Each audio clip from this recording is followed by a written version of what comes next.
Could be. Could be. Could be. Who knows? Why don't you lie on your back?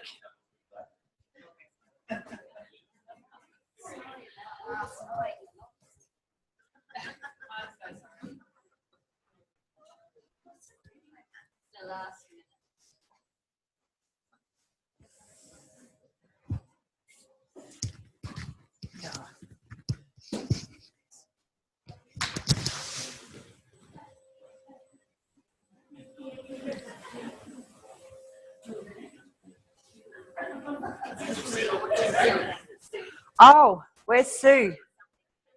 Sue, let me look at your face. No, not happy.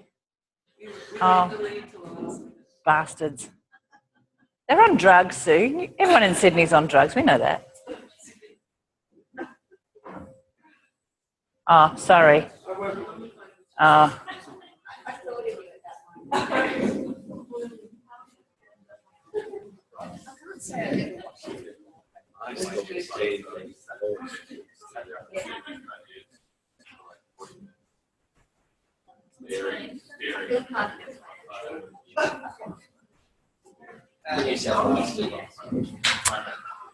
Okay.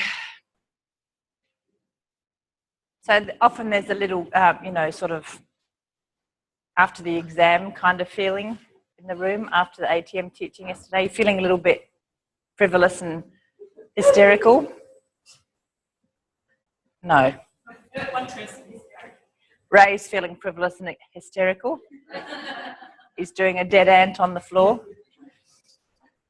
That's an allusion to something I never saw. Apparently it was on the TV. And I remember when I was working in stroke rehab, and we used to teach people how to get both down onto the floor and back up off the floor, because it's a big fear for people. There's this gorgeous little Italian guy who would role play, and he'd roll onto he'd go down on the floor, and he'd do what Ray just did, on his back and go, "Oh, helper, has she fallen? What do I do? What do I do?" And then he would get up. It's so cute. And he would just do the same role play. This is at Hampstead. This is mutual home. He'd go through the same little dialogue of, fake terror, and then get up onto his feet. So that's my evocative memory of. It's very good. People are marvellous. They're so funny. All right, and you're marvellous and funny in a good way. And that was good yesterday. Did you all sleep well? No? We sleep badly, but it was good to sleep badly? No. Weird dreams. Yeah, and there's often a lot of big dreaming happening in Feldenkrais trainings.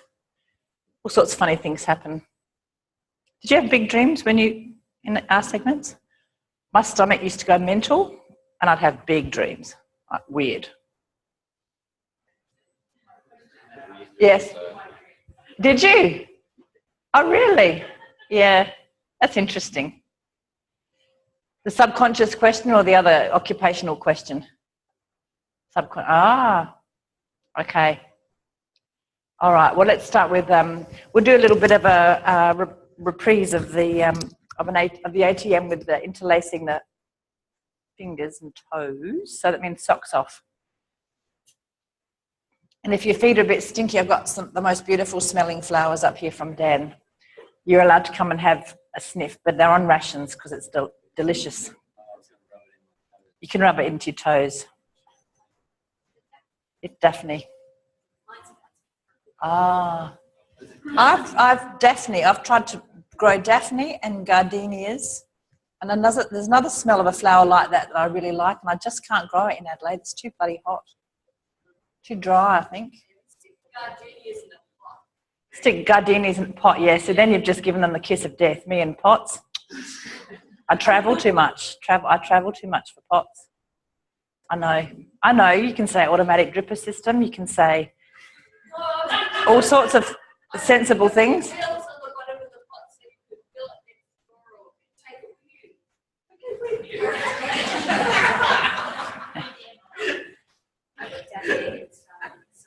Definitely inside in the summer. There's a trick. Yeah. You're dry as well. Yeah. Yeah. Yeah, the other ones I've tried, it's in this, to my mind, they're all the same kind of flowers. Magnolias, can't grow magnolia. And I mean, people can in Adelaide, I've seen them.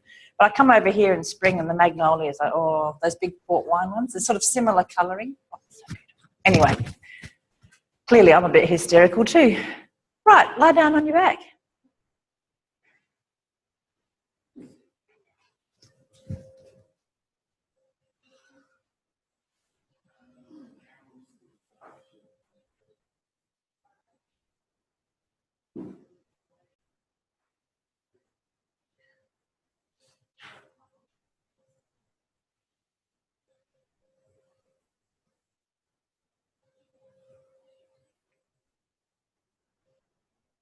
So I'll read you, this will make you laugh. This is the opening line for this day. It's the 15th of June in 1981 at Amherst, the beginning of the day. And he says, all right, now, would you please, you remember, take off your socks. It's not very cold. So that's nice to know. The 15th of June, 1981 in Amherst, it's in the States. Wasn't very cold, in contrast to Melbourne on the 14th of July, 2016. Bastille Day today. Oh yes, vive la France.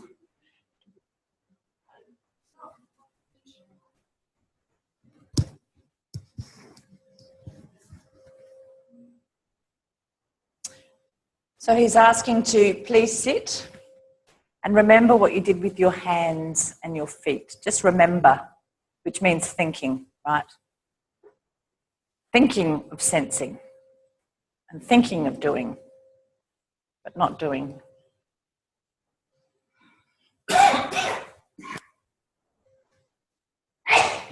Bless you. And bring your right hand over the top of your right foot and interlace your fingers. So the thumb's on the outside of the big toe to start with. And then interweaving, one thumb, one toe, one finger, one toe, etc. You can use your other hand to help, if need be. And now tiny, tiny movements. Could you, now you're going to pick up my language all day after yesterday. Of course you could, try. Please go ahead and see how much your fingers can help flex and extend your toes, just the toes. It's quite specific. So we did very big movements. Which toes are easier to bend and straighten? And do they bend and straighten en masse? Is that how you have to do it? Which way is your foot pointing to help you bend your toes? Is your foot lying on the outside? Have you got it standing and it's dorsiflexed up? Try it in 2 different orientations and see where is it easy to explore this idea of your toes bending and straightening, and which knuckles of your toes. So you might not have thought of your toes as having knuckles, but they do have analogous knuckles, right? And what do you do in your hand and your wrist and your arm? What's happening in your chest so that your hand can easily and softly get to your feet? And then explore further into your foot. So remember the 26 bones and the 33 joints. What kind of tiny little bendings and straightenings and twistings can occur within the foot? So there's the forefoot, right, where the toes meet. There's metatarsals as well, so they look like sort of toe bones as well when you look at the foot. And they can kind of fan out a little bit and they can turn around each other. They can go inward, they can go outward.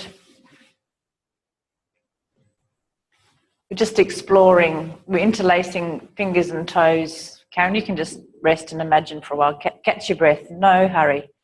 Got all the time in the world today. And again, what do you do? What would be useful in your hip so that you could find out a little bit more about the turning of the foot around itself, within itself,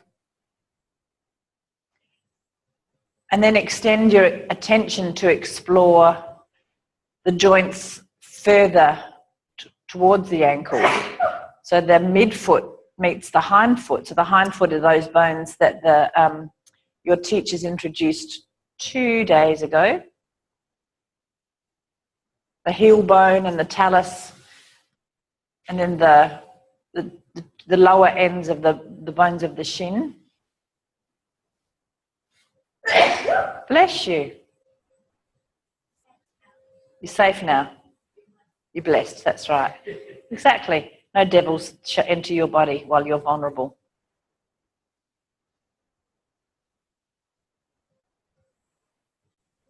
So then you remember that the movement is more about the whole foot going up and down relative to the shin. Thank you. I did a big one so that I get opened up with. No. Thank you. Gesundheit, yes. Good health. And I put my hand over as well, and it's just, my hand's clearly not dense enough. So could you explore that up and down kind of movement? But remember, your teachers told you that lower down there's a little bit of the twisty movement. So the heel itself can carry a little bit out and a little bit in. What would you do in your arm and your chest that would help you find the twisty movement in your foot? Because now, of course, the song's come true and the hand bone is connected to the foot bone, right? Think about the whole chain of bones. You've made a circle of bones. So what can soften around that whole circle of bones between your hand bone and your foot bones that would help you feel that the foot has that capacity for a little tiny twist at the heel underneath.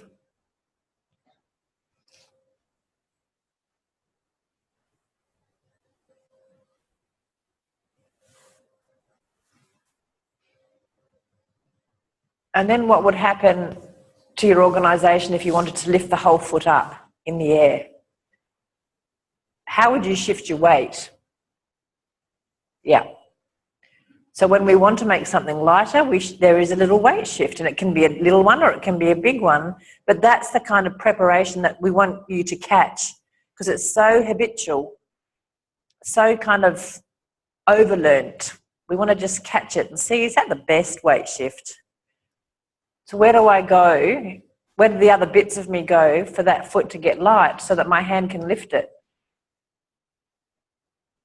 Where do my eyes go?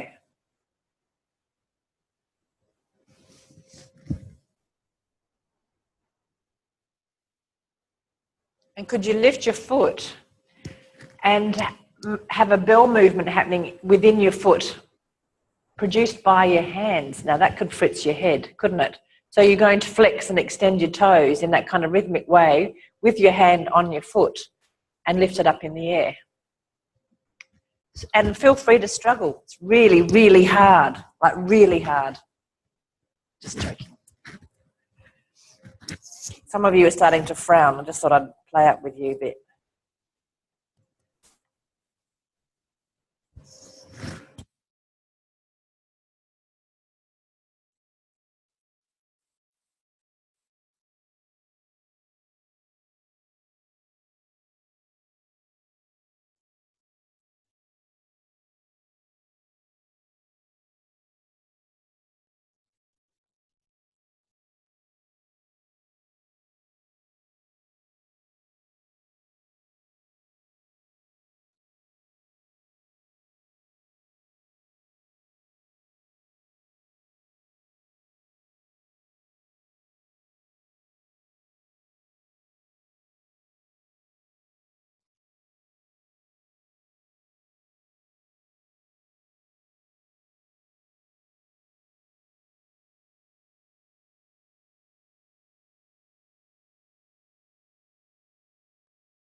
And did you automatically check in to your overall state of being as you lay on the floor? Did you automatically have some curiosity, or did you simply let it all go and lie down and drift off into some kind of Thursday thinking?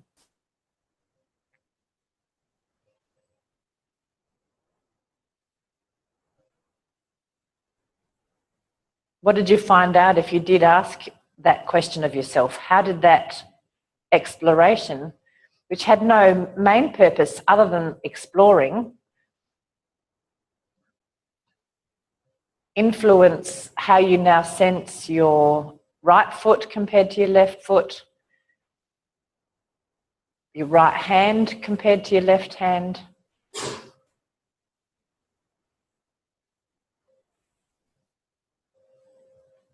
So maybe your attention was somewhat asymmetrical in that it was, you were attending a fair bit to your right hand and right foot.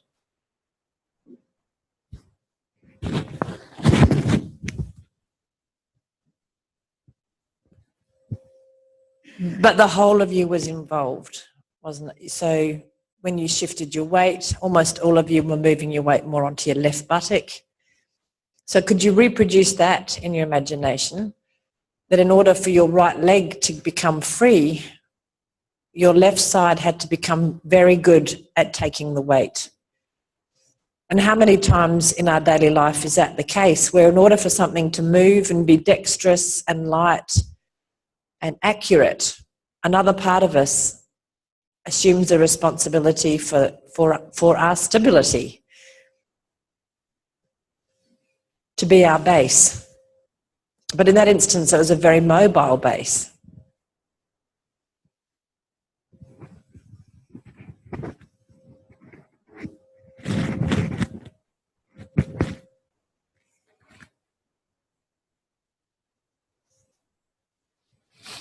Roll up to sitting.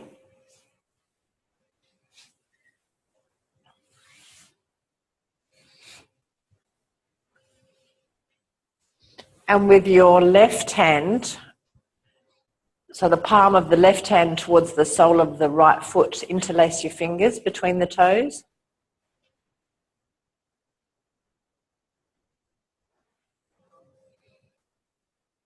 And what different opportunities for moving the foot within itself and relative to the shin and then relative to space, so those three kind of domains, does this afford you to have with your left hand now coming from underneath the foot? So again, starting off with the toes, the movement of the toes themselves relative to the foot, and then the forefoot relative to the middle of the foot, and the middle of the foot relative to the hind foot, and the whole foot relative to the shin, and then the foot relative to the whole of you in terms of space.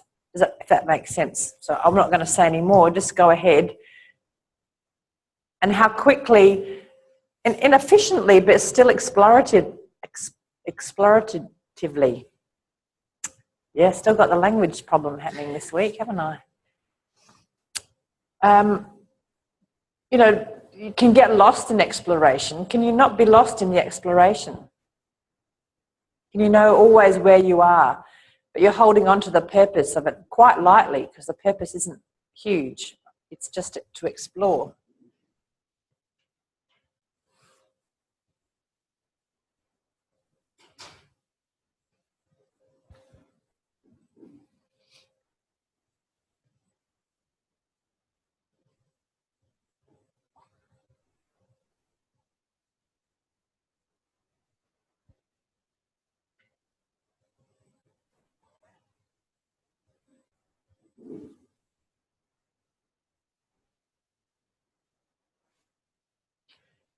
And can you feel that in this exploration there is a hidden method of you are both differentiating, so you're kind of clarifying for your nervous system, I've got toes and there's 5 different ones and they work somewhat separately, but they also work together, and then it's the same process throughout your foot. I've got 26 bones and 33 joints, and you could think of them as all doing their own thing, but that would be a disaster. So they work together. So that's the integration side of it. And then you're keeping going up this so-called kinematic chain of the skeleton so that your brain is becoming very clear that your foot is different to your shin. They're different and they work together. And there's this and, different and together, different and together. And you can take them apart and put them back together, as it were, functionally, to do different things, to achieve different ends. And then how do they connect to the hip? So if you're going to lift the whole leg, so the foot was light, what happens to your weight shift? So the influence and the connection and the integration travels further up the chain. But of course, you're also working down the chain as well, softening your shoulder and your chest so that your left arm can go across your body to meet the foot. Right, so these are meta things. This is not what you say to the public. I'm telling you this so that you understand a little bit more, have a little more awareness of the method in this seemingly random madness. And of course, you're breathing, always. Even when the maroons, is it maroons or maroons? Maroons, owns. Yes, we heard. I could say what my son usually says when everyone talks about some kind of football. He says, isn't that one of those sports with a ball? And it really puts everybody, they just don't know what to say then. Oh, it's one of those sporty ball sports, he says. 2-1. No, I just need to know that Queensland won the series. Queensland won the series? Yeah. Oh, I thought you got hammered the whole series. No, that's why I quietly said. Okay. You just let them have a win. That's very magnanimous of you, Sue. It's very big of you. She's a very big-hearted person. Should be grateful, Sydney people. Okay, leave it and rest. Leave it and rest. You can rest in sitting. It's not a big rest.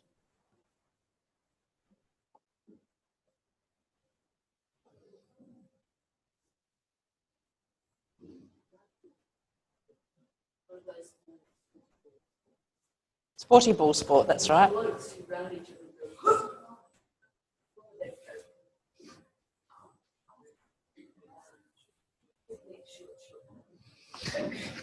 So come, if you're not already sitting, come back up to sitting. Oh, cake. Pat. Yeah, I know. I still owe you cake as well, don't worry.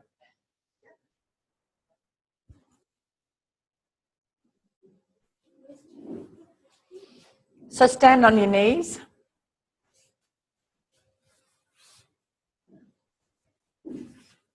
Oh, very good.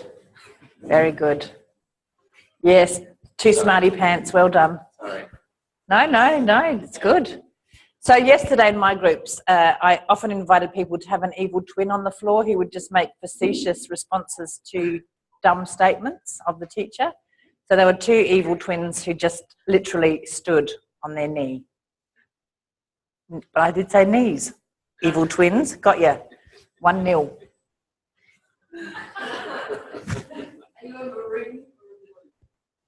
Maroon or a...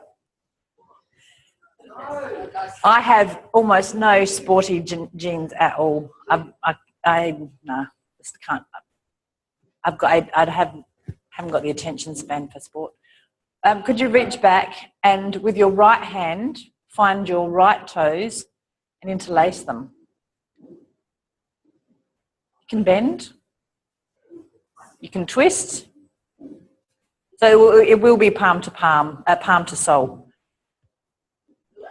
Could be. You could go underneath if you really wanted to. Try. Don't take my word for it. What would I know?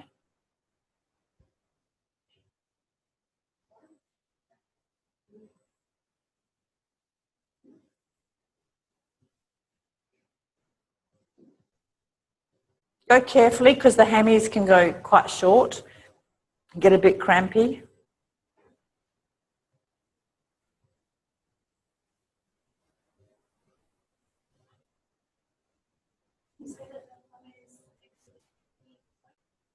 Yeah, if you got it that way, yes. Yeah, if you've gone palm to sole, yes, it will be interlaced completely the opposite way.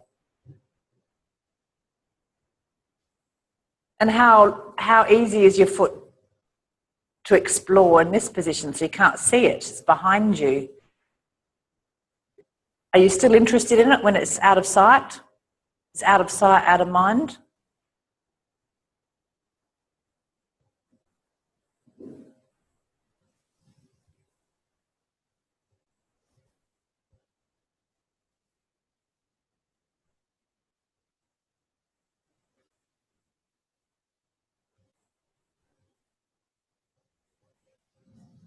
Evert, maybe just contemplate. You don't have to actually interlace your right hand fingers with your your left hand fingers with your right toes, but could you contemplate your left hand finding your right foot in some way, just finding it?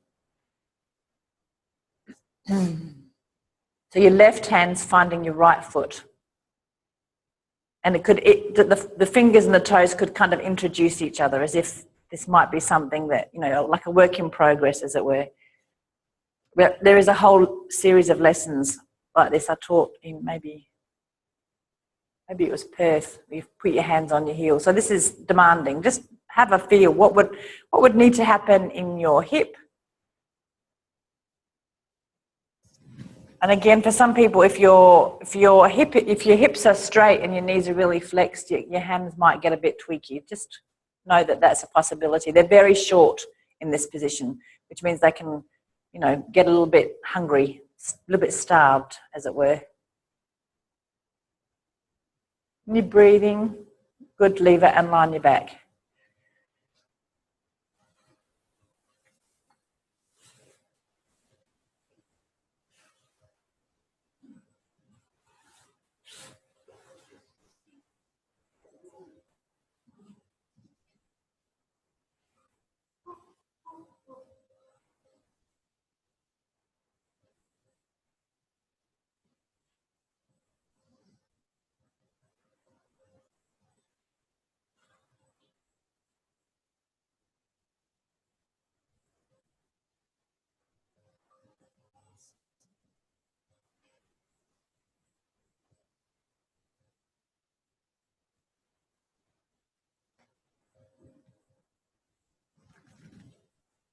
And again, sensing any influence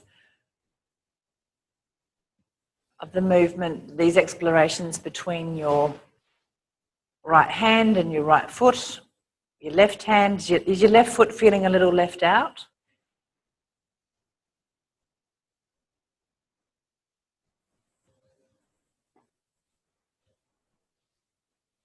Slowly bring your feet up closer to your chest, both feet. Find a way. You could hold them, find them, and in this position, so we did this a little bit yesterday in sitting, now we're going to do it with the feet in the air. Could you interlace your toes together? So this left foot now gets a little cameo roll. It's sitting on the bench.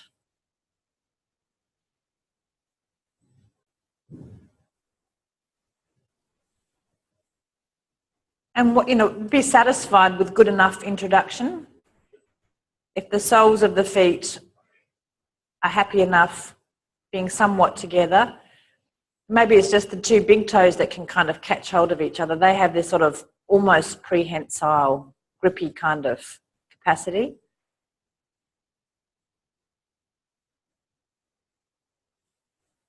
And could they stay that way so that you could let go a little bit with your hands? Your hands can kind of hover around, but these feet are now kind of joined in a little bit of union. Take them a little bit closer to your face and a little bit further away. And what's the weight shift again? Feel it. Feel the little impulse. How do I shift my weight so that my feet come a little bit more in the direction of my head? I'm a little bit further away from me. What happens in my chest? What's happening in my sternum? Am I still breathing? What's happening in my back? That might feel a little bit familiar. What have we done in the last week and a half that might help? Fold you in this way? Can your head still be free of you pushing back with your head? And then start to explore a little bit, taking the foot complex to the left and a little bit to the right. Slowly, slowly. And do you do that with your feet a long way from your face or somewhere in the middle? Just be clear about the left and the right and where your feet are. And you can explore different ways.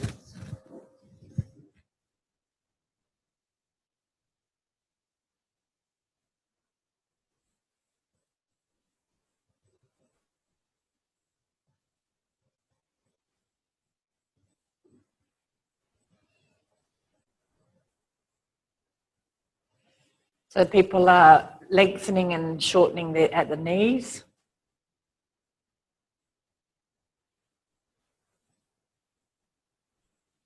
Are we breathing? I can't see, all I can see his legs in the air.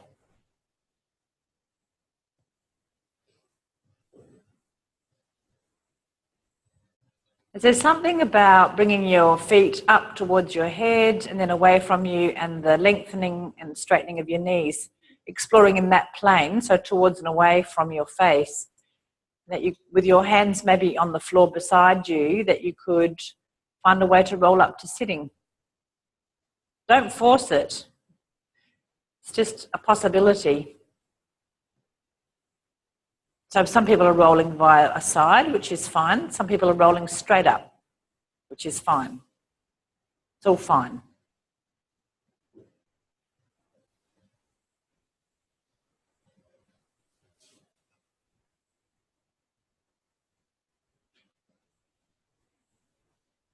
So you're playing around with the timing and the orientation to produce different kinds of movements. Is there a point where you want to go, wee? You can do it. You can go, wee. You don't have to. If you don't feel like going wee, you don't have to.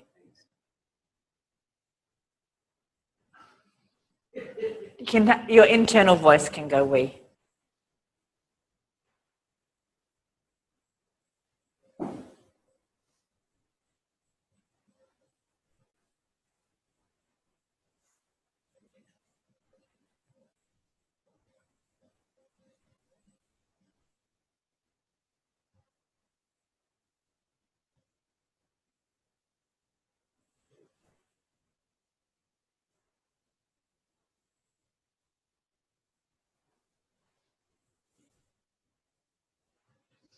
Leave it and rest on your back.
Bring your feet up over your chest again and interlace them in the other way, which he calls the non-habitual way.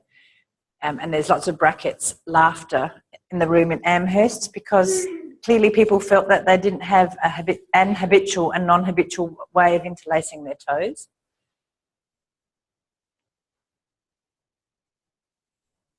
It simply requires you to have a memory of what you did before, doesn't it?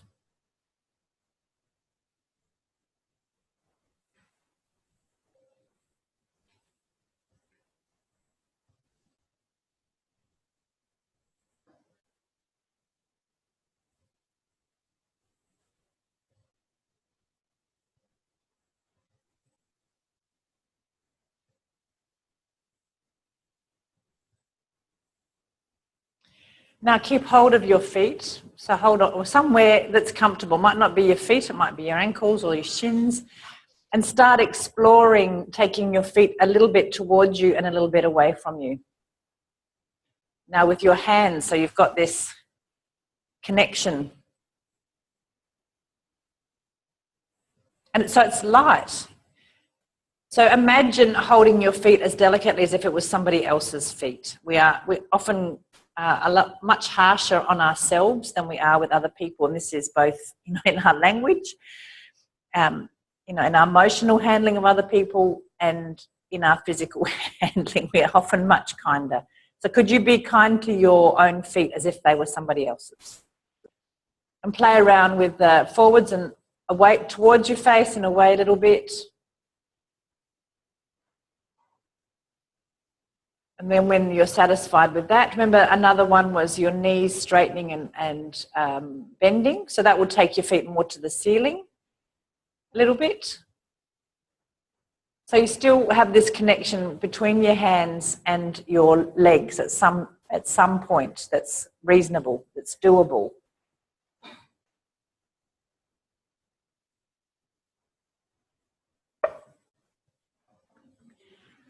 Maybe at some points your head wants to lift. Would it help if your head was lighter on the floor?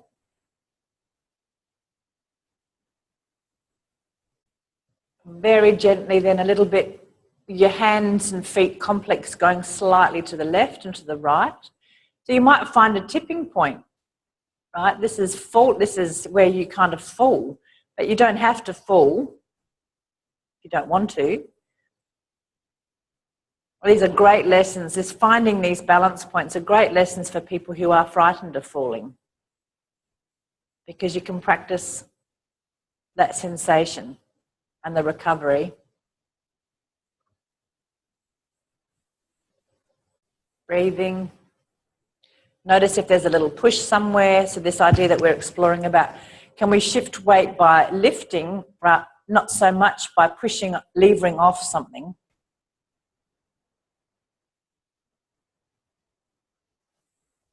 So how do we organise something really deep within us to help us shift the weight rather than having to lever off the floor? You know, that moment where it just feels kind of light. And you think, how did I get here? Without using momentum, right? Come back to the middle. And if you've got enough interest in you try changing the timing now, moving your feet away from you, towards you and away from you in a way that you could roll straight up to sitting with your hands connected. You don't have to achieve it. It's not, who cares? Life will go on. Malcolm Turnbull will still hold the balance of, still be in a minority government. I'm still on a media blitz. I just hear this from the comedy comments. He's not a joke. Is that what someone said? It's a joke. It's a majority. It's a majority. Oh, beg your pardon, Malcolm. Democracy's great and they should lose. That's right, exactly. Well, look, Britain's got another woman. I was thinking, first Prime Minister, female Prime Minister for UK, because I completely forgot that Margaret Thatcher was a woman. I was living in the UK when she was in. I think in my head I just thought she was a man. Isn't that terrible? I think that was a spitting. She was, sorry? I think that was a spitting image. Yeah. It was very funny. So I was working up in the Midlands when she was busy selling off all the coal miney stuff. Yeah. Well, Lincoln, so I was just on the edge, but yeah.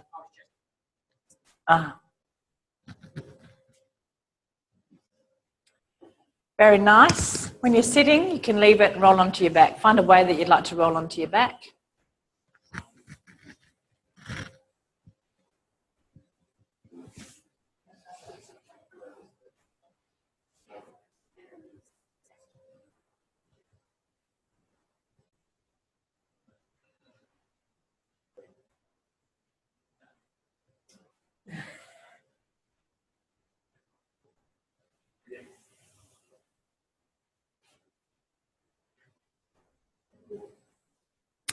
And how does your back feel with that experience of rolling over it from top to tail, as it were? And you don't have to have sat up to have that experience. But that, I mean, watching you, it's like your back has become so soft that it can be, you know, like an old-fashioned rocking chair where there's this beautiful curve under the is it the runners of the rocking chair? And it just, if the curve is just right, the rock is really pleasurable. And I've got one rocking chair where the curve isn't quite right. It's got a slightly flat piece. So you just, when the rock kind of has a you know, kind of feel to it when you're rocking.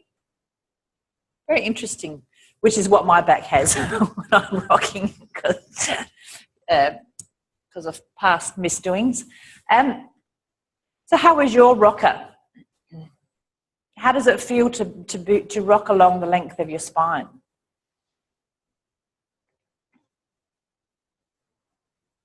With that image in mind, would you like to have another go? Another little play?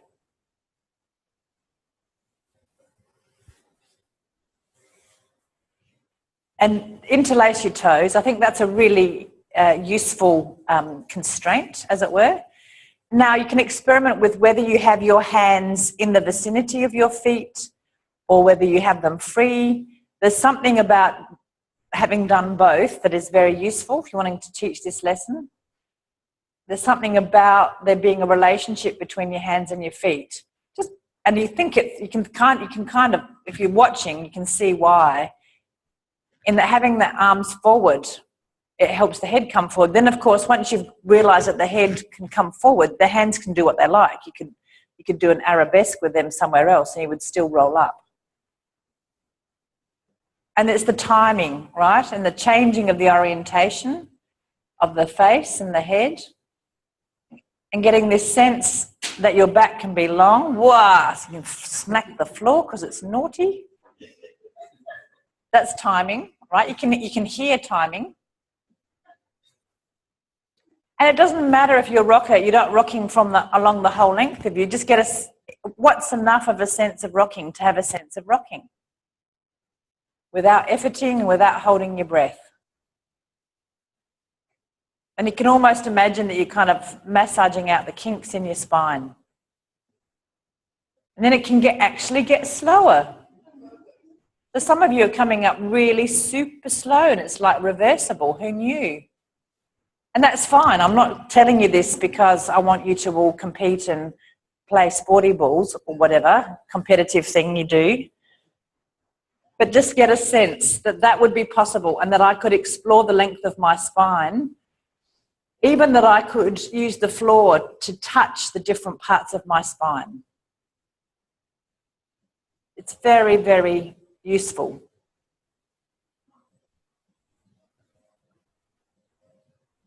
And then you can leave the constraint of the feet and take that away and see how if it makes a difference or not.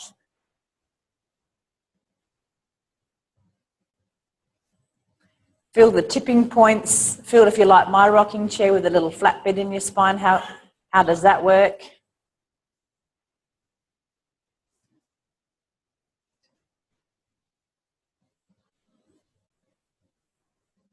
And leave it. Rest long, rest long.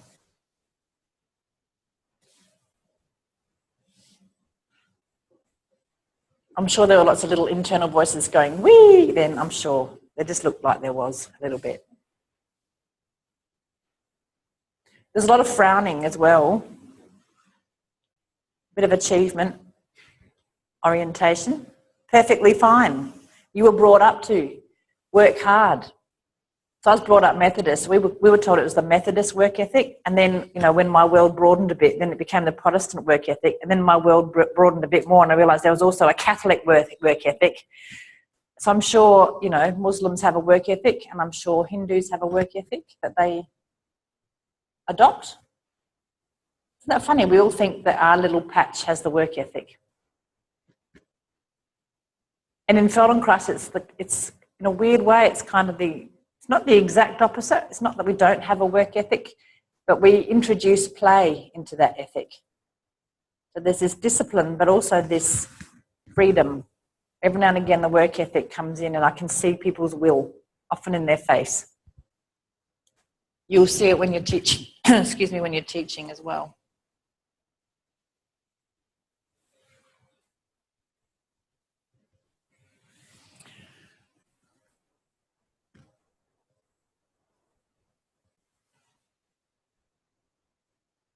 Think about a nice way to roll up to sitting and then standing. What would nice be? So normally when we say nice, we actually mean quality. What would that entail? The only constraint that I ask is that you come up against gravity using a quality parameter. What's the feature of your quality? Is it ease? Is it elegance? Is it efficiency? Is it reproducibility? Is it reversibility? Is it that it doesn't compromise your breathing? And stand.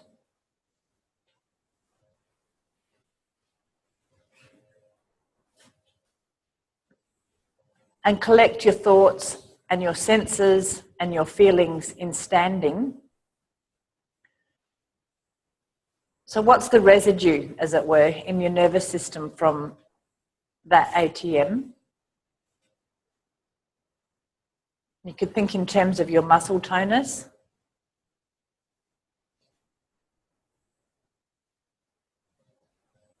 Remember, there's a couple of ways of sensing it. Well, there's many ways of sensing it. There's this kind of underlying tonus, you know, the kind of pervasive tonus.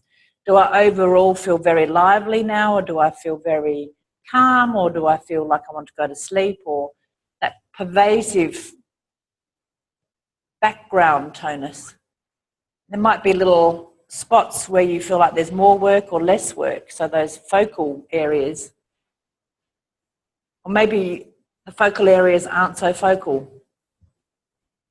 You know, the shoulder tension or the jaw gripping or the hand gripping or the feet, so there's little muscles of the feet that have tonus.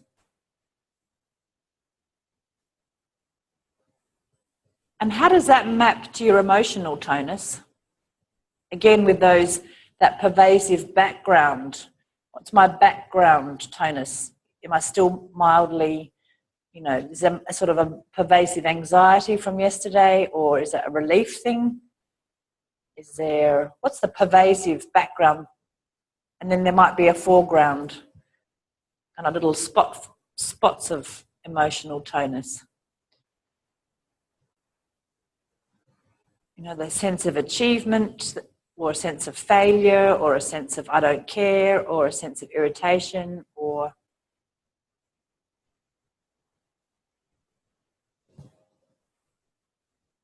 slowly walk.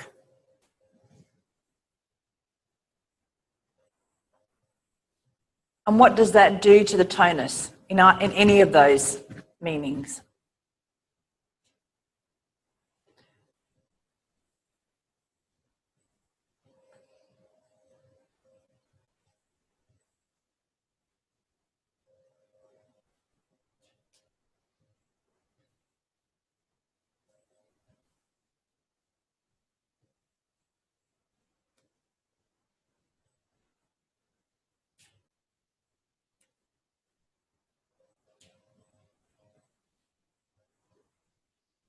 Feel like trotting? You can trot.